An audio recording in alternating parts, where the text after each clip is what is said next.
Every year in fantasy football, we see running backs disappoint, exceed expectations, guys get hurt. So who are some of the landmines that you should be avoiding in your fantasy football drafts? These are my top 24 running back rankings, broken down by tiers for fantasy football. Let's get to it. So I'm sure by now everybody's kind of seen this tier maker a little bit, maybe done by somebody for fantasy football purposes, maybe something completely different. So we're going to start at the top. S tier is elite tier. This is the best of the best, and it goes down the C tier, right? Now, I'm not going to use every single tier for this video because I'd be talking forever. So we're going to start off, obviously, in a tier by himself, RB1 overall, Christian McCaffrey. As long as he's healthy and as long as this offense is healthy, I really don't see him not being the RB1 overall in fantasy football. So he's just in a class by himself, Christian McCaffrey. Now we're going to go with the next tier, and I'm not going to talk about every single guy. Breece Hall, for me, RB2 was RB2 last year. Aaron Rodgers here, I just think he can be RB2 once again. Bijan Robinson was disappointing last year, but I fully expect this offense to be better, and I expect him to be the focal point of this offense. He's just an incredible talent coming out of college, so I think that carries over finally this year without Arthur Smith there. Usually it's these top three guys, and then maybe like Jonathan Taylor, maybe Saquon Barkley, Jahmyr Gibbs, but I am going to put Jahmyr Gibbs in this tier with these guys because I do think there's a real chance that we could see Jahmyr Gibbs finish as the RB1 overall in fantasy football. And the reason being is we saw it last year with Jahmyr Gibbs. Second half of the season, once Dave Montgomery came back, which I think was around week 10 of last year, we saw these two basically split in the red zone. Actually, Jahmyr Gibbs had 2 more attempts in the red zone compared to Dave Montgomery. And if that's the case going forward this year, because we already saw GM Brad Holmes say that Jahmyr Gibbs is going to be more involved in this offense. Yeah, I definitely would expect him to see more of a load. David Montgomery will still be here too. It's one of the best offenses in the league. I think it's going to continue to be one of the best offenses in the league.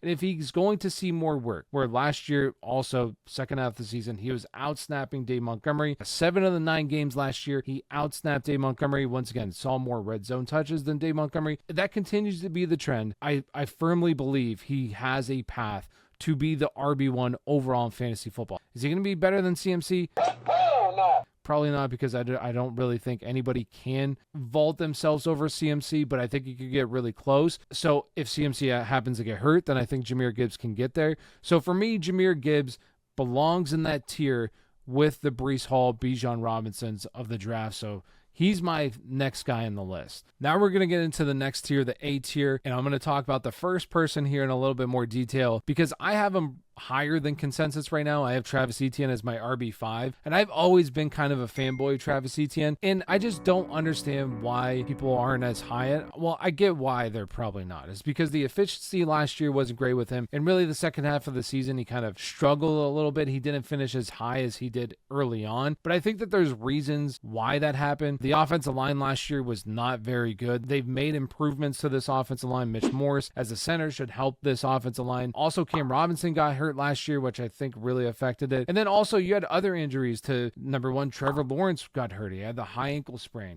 Christian Kirk was banged up. Zay Jones wasn't healthy basically the entire season. They added speed to the outside. I think this offense is going to be faster. It's going to be better this year. It was such a disappointment last year for where these guys were being drafted. Now it's all these guys are going so much later. They have Brian Thomas, Gabe Davis. I just think this offense is going to be much better. And the other thing, I think a lot of people are kind of nervous that Tank Bigsby is going to take some carries away from him. Who? Because of what Doug Peterson said. Doug Peterson said the same thing last year, and that didn't happen. So I don't think it's going to happen once again. He's going to be a 70% snap share kind of guy, or opportunity share kind of guy. He's going to be a bell cow in this offense, an offense that I do believe is going to be much better than what it was last year, and that's going to help Travis Etienne significantly. Now, the next two guys I kind of view similar. So we have Jonathan Taylor, followed up by Saquon Barkley. I wonder if Saquon's in, he's probably not in his new Eagles form. So two guys that I just view as similar in the sense that I think that their upside is capped a little bit by the quarterbacks, because would I be shocked if Anthony Richardson rushes for 15 touchdowns just like Jalen Hurts did last year? Absolutely not. So I think these guys, their total touchdown upside is going to be capped a little bit. Also, their receiving upside is going to be capped because you have mobile quarterbacks. So both these guys, I think will be very good. I just don't see RB1 overall in the range of outcomes if the quarterbacks stay who they are and they don't get hurt throughout the year. I mean, Anthony Richardson, he had 4 touchdowns and basically basically 3 games last year, 4 rushing touchdowns. Jalen Hurts had 15 rushing touchdowns last year. I just think that's going to cap them along with the receiving upside. Next, we had Devon Achane, who we just know he's basically a video game running back. Always going to be able to have these 20-point games, where last year he was the definition of boom or bust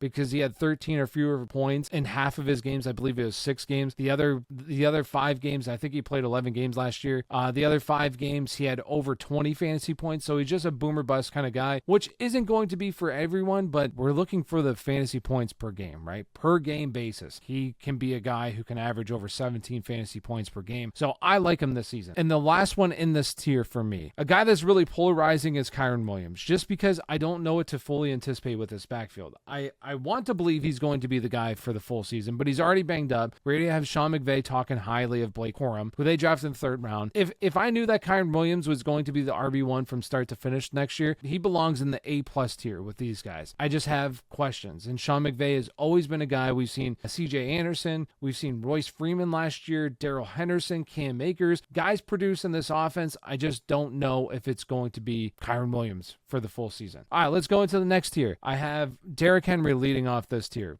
A guy with, I would not be shocked if he leads the NFL in rushing touchdowns, but what happens if he's not scoring touchdowns? The yardage is going to be there. There's no receiving upside with him either. I'd say Pacheco in this offense, he was very good last year, more involved than what I anticipated. I think he's going to basically be in the same role this year. So a guy that I like as well. And then a guy that I'm definitely higher than compared to consensus, and that's Joe Mixon. Joe Mixon has just been a guy that's always like a back-end RB1. He's not sexy, but he just continues to produce. And he's going from Cincinnati offense to now arguably a better offense. I would say about the same offense in Houston. Next on this list is a guy that I think is basically Joe Mixon, that everybody is in love with, but they take him a lot higher, and that's Josh Jacobs. What's up, brother? Everybody's chasing the career year with Josh Jacobs. Outside of that year, he's been a back-end RB1 his entire career, just like Joe Mixon has been. And now he's going to a situation where, yes, he got paid, so did Joe Mixon, but yes, he got paid, but he's also with a coaching staff that has just never featured a guy. It's always been kind of a committee. Next, we have Alvin Kamara. It just, everything screams decline for Alvin Kamara. If he didn't have the receiving upside that he has, what would we get? Post-career lows and missed tackles forced per attempt last year. His yards per carry has been going down.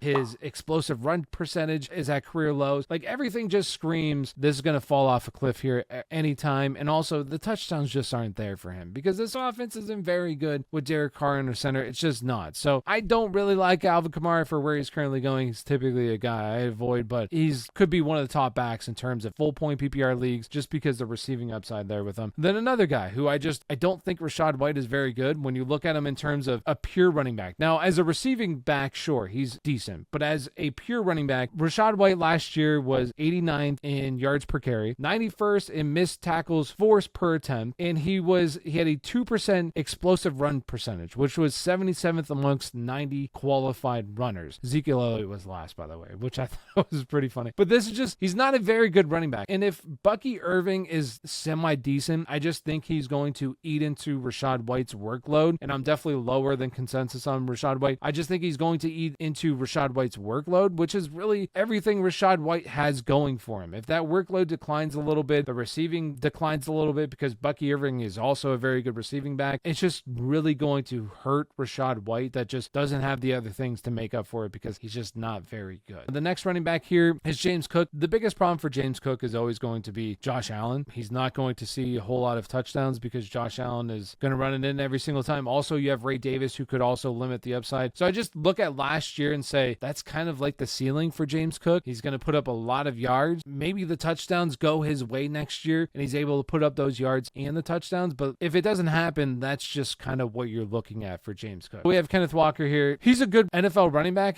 Just biggest problem for him is just the receiving upside has not been there. And really his college profile showed that as well. Then you have Zach Charbonnet who could also continue to vulture that receiving work that he could have. The biggest problem with Kenneth Walker is just what is this offense going to look like? I think that Kenneth Walker is very good, but it's very challenging to kind of project what this backfield is going to look like, what this team is going to look like. All right, now we're going to go into the C+ tier. C+ tier is going to be headlined by Najee Harris. Next, we have James Conner. Dave Montgomery just going to be handicapped by Jahmyr Gibbs. But if Jahmyr Gibbs goes down, this is a guy with top 5 potential. Aaron Jones, I just kind of worry about him falling off a little bit here. We have Ramondre Stevenson. Is this offense going to be any good this year? Kind of a player that I'm not really excited about drafting. I don't really have a whole lot of Ramondre Stevenson in best ball leagues this year.